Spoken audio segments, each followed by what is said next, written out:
Farm house में शेर ने फैमिली पर हमला कर दिया।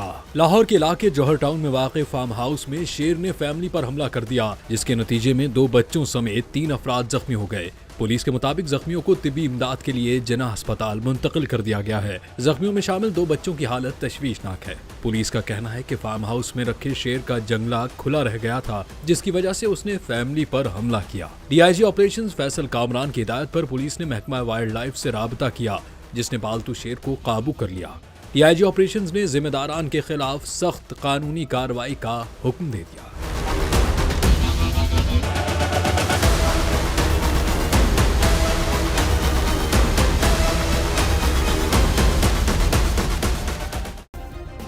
सब्सक्राइब करें और बेल दबाएं ताकि कोई खबर रह न जाए।